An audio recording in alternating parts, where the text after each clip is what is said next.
अस्सलाम वालेकुम दोस्तों, मैं हारिस अज़मी प्रोफेशनल एस्ट्रोलॉजर आपकी खिदमत में हाजिर हूँ एक यूनिक वीडियो के साथ। ये रूटीन वीकली हॉरोस्कोप नहीं है। 14 अक्टूबर 2023 को साल का आखिरी सूरज ग्रहण होगा। ये उससे मुतल्लिक डिटेल्स है। सूरज ग्रहण एक बड़ा इवेंट है, मजहबी तौर पर भी इसकी एक अहमियत है एंड साइंटिफिक तौर पर भी। एस्ट्रोलॉजिकली तो ऑब्वियसली मजहबी तौर की नौयत पर इस वीडियो में डिस्कस करना इसलिए ज़रूरी नहीं है क्योंकि ये वाला ग्रहण पाकिस्तान में नज़र नहीं आएगा। तो तमाम वो शरई तकाज़े जिसमें वाजिबात या नमाज खुसूफ नमाज आयत पढ़नी होती है, नवाफिल पढ़ने होते हैं, वो पाकिस्तान पे लागू नहीं होंगे या साउथ एशियन कंट्रीज़ पर ही लागू नहीं होंगे। वजह ये है कि पाकिस्तान में ये सूरज ग्रहण उस वक्त होगा जब सूरज गुरूब हो चुका होगा, तो पाकिस्तान में नज़र नहीं आएगा। 8:05 पर ईशा के टाइम पर जाकर इसने सामने आना है। तमाम वो कंट्रीज़ जिनमें पाकिस्तानी टाइम के मुताबिक 8:05 पर सूरज तुलू हो, मतलब उन कंट्रीज़ में पाकिस्तान के 8:05 शाम के हुए हों और उनकी कंट्री में सूरज तुलू हो, तो वहाँ नज़र आएगा, जैसे अमेरिका, जैसे कनाडा, जैसे ब्राज़ील या उस एरिया की कंट्रीज़। बट इन एरियाज़ में जिनमें सूरज 7 बजे के करीब गुरूब हो जाता है तो ग्रहण होना नज़र नहीं आएगा। जब वो नज़र आएगा नहीं, इसलिए बाय रूल्स जो मेरी उलमाए कराम से बात हुई कि जो इवेंट इस एरिया में हुआ नहीं उसके जो शरई ज़रूरियात हैं वो नहीं होगी। जैसे मैंने पहले भी मिसाल दी थी, सम टाइम ऐसा होता है कि चांद किसी कंट्री में पहले नज़र आ जाता है तो वहाँ ईद पढ़ाई जाती है, हम इंतज़ार करते हैं, फिर अगले दिन हमारे यहाँ चांद नज़र आता है तो हम लोग ईद पढ़ते हैं या दीगर जितने भी अपने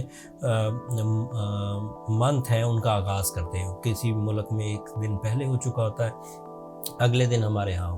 तो सादा लफ्ज़ों में जिन ममालिक में वो एस्ट्रोलॉजिकल इवेंट हो जाता है वहाँ उसकी ज़रूरियात शुरू हो जाती है। जैसे रमज़ान शुरू हुआ तो रमज़ान की बरकतें शुरू हो जाएंगी। इवेंट एक दिन पहले हुआ, हमारे यहाँ इवेंट एक दिन बाद होता है। तो क्योंकि पाकिस्तान में नज़र आएगा नहीं, इसलिए नमाज खुसूफ पढ़ने की ज़रूरत नहीं है। बाकी आप लोगों के अपने अकायद हैं, this is my opinion as professional astrologer. लेकिन एस्ट्रोलॉजिकल इम्पैक्ट मस्ट आया करता है।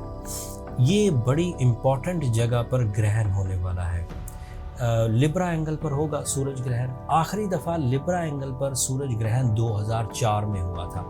अब 17 साल के बाद दोबारा अपनी एक सर्टन रोटेशन एंड सर्टन इनके रूल्स के मुताबिक 2023 में 14 अक्टूबर को दोबारा सूरज ग्रहण लिब्रा एंगल पर होगा।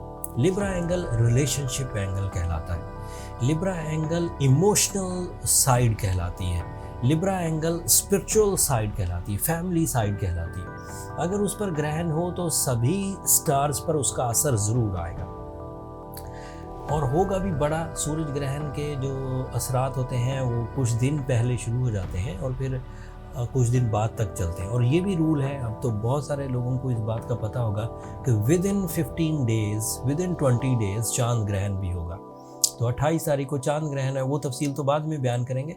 लेकिन दो ग्रहणों के दरमियान और फिर रिलेशनशिप साइड पर ही सूरज ग्रहण का होना रिलेशनशिप्स को वीक ज़रूर करेगा। Negative energies, aggression, sensitivity, overthinking, these are the possibilities. So जो लोग तो स्ट्रॉन्ग हैं और उन्हें इस तरह के सेंसिटिव इश्यूज़ नहीं है वो लोग तो ठीक चलेंगे। लेकिन जिन लोगों को ऑलरेडी इस तरह की क्राइसिस हैं, वो डिसीजन लेते हुए ज़्यादा मेरिट्स को डिस्कस नहीं करते, वो वैसे भी अपने जज्बात में उलझे रहते हैं, अपने रिलेशनशिप से ज़रा सेंसिटिविटी के साथ डील कर रहे हैं, उनका लाइफ पार्टनरशिप वैसे ही बहुत स्ट्रॉन्ग नहीं है, जर्नल से रिलेशंस हैं, उनको ज़रा ज़्यादा एहतियात बरतना होगा।